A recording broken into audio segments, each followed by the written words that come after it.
My name is Olivia Carter. I am a school counselor in Cape Girardeau, Missouri at a junior high. I'm also a mom and the 2021 National School Counselor of the Year. For parents, it's really never too early to start supporting your child's mental health. So it can be as simple as starting to identify feelings. When a child does open up, it's important for them to feel heard. Parents can think about and treat mental health just like they do physical health. We want to model that we eat healthy foods and that we go out and get physical exercise. And the same thing can be said about developing boundaries and healthy coping skills.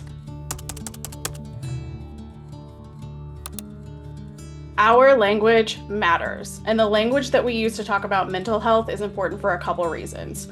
We internalize what we say, so saying something like "what's wrong" when a child is crying may make them feel like there's something inherently wrong with crying or that there's something wrong with them. So a shift in this language would be something like "what happened?" That way we understand that feelings are not permanent, they're not part of who we are. So using phrases like "you feel angry" versus "you are angry." Finally, we have to be really careful about pathologizing mental health. We want to reduce the stigma by paying attention to the language around us, doing things like moving away from "oh, that's so crazy" or "she's nuts" or something like that to "that's wild." That's what we say at my house. Conversations about mental health aren't just a one-time thing. The more we validate our children's emotions, the stronger the connection and sense of safety our children have with us. So my 7th and 8th grade students often share with me that one of the main reasons that they don't want to talk about things like mental health or what's going on with them in general is that they feel really judged or they feel like they're not being listened to. Sometimes we need to ask ourselves the question, are you wanting me to listen or do you want advice right now? Responsibility.org also has videos that can extend the conversation around specific topics like anxiety.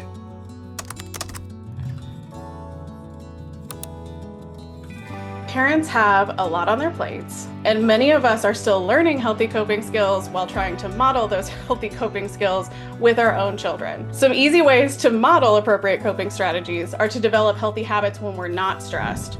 So one of the things that my family likes to do is rollerblading, and we find that whenever the mood gets low or whenever we're feeling disconnected, it's on the parents to point out, hey, we all seem sort of in a mood right now. Why don't we go outside and take a walk or go rollerblading? The other thing that I would recommend is developing a healthy sleep schedule. So it's important not just for our kids that they have a routine, it's important for us because it's going to give us healthier, deeper sleep. It's going to give them healthier, deeper sleep, and that's how we can model that.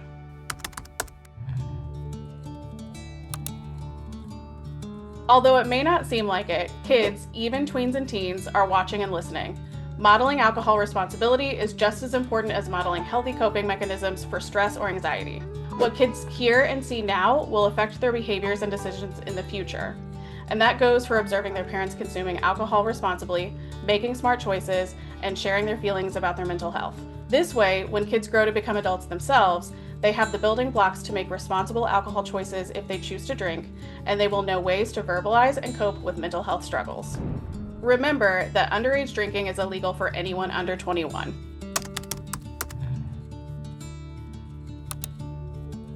As a school counselor, I collaborate with parents daily, and there are some good ways that you can get involved. Families can meet the school counselor early and often and be proactive in meeting about their concerns, asking questions, or just learning about what we do in the counseling department and what it offers. So it's better to meet early than to wait until there's a crisis. School counselors can also connect you with other resources like outside support groups, therapists, and other providers. Parent and family nights, SEL workshops, and mental health fairs are becoming increasingly popular at schools. And this is a great opportunity to get connected with not only the school, but the outside community partners that can further support your mental health and your child's mental health.